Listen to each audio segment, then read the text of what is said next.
you. A long time ago, someone did an experiment, and here's what they said. Okay, I promise I'm not making it up. If you don't believe me, ask Google when you get home. He'll tell you it's true, okay? Here's what they said. They said if you took the world, okay, 7 billion people, that's a whole lot of people, and you shrink it down to 100 people, here's what you would have. So imagine with me for a second that you walk into a room, and there's 100 people in that room, and those 100 people represent the entire globe. Here's the breakdown. 50 of them, right off the bat, are going to die from malnutrition.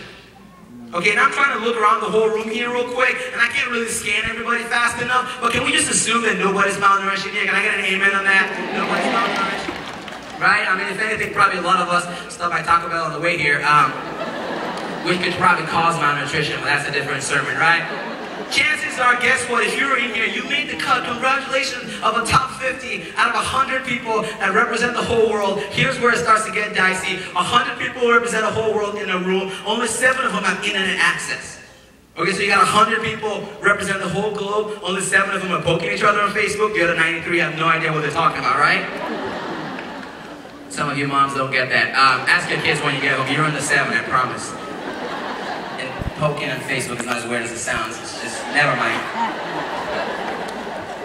Here's the part I hope blows you away. 100 people in a room represent the whole world. Only 1 of them will have a computer at home. And only 1 of them will choose if they want to go to college or not. Here's the image if you're not catching in Florida. If you took 100 people that represent the whole globe and you put them in a straight line, you and I, just by the fact that you're in here right now and you could hear my voice, you would be standing in the front of the line. Let me say that again. That is a fact. You would be standing just by the fact that you walk in here right now and you could hear my voice. You would be standing literally in the very front of the line of 100 people that represent the whole globe. And the question, I've come all the way out here to ask you tonight, and the question I'm hoping, I'm praying that you will ask yourself before you walk out those doors tonight is this: why in the world did God do that? I mean, why in the world did God put you and I in the front of the line? I mean, we all agree that God did that, right? I mean, unless I missed some major memo, pretty sure nobody here took a pre-birth survey. Anybody here, before you were born, like, hey, Mr. Jesus, I'd like to be born in Florida, in America, to John and Sue, because they're kind of good looking. I'm probably good looking in front of their kid. I mean, none of us got to pick that, right? I mean, think about it. Just God in His sovereignty decided that you were going to be born in a place where you literally get to make, listen, don't miss this, you literally get to make choices that a vast 90% of the world will never ever get to make. And I'm just telling you right now, it might be by far one of the most important questions that you ever get to ask in your life is, God, why in the world did you put me in front of the line? Here's what I think. I think if you look at the gospel, you look at the life of Jesus, what we're called to, I think you can sum it up a little something like this.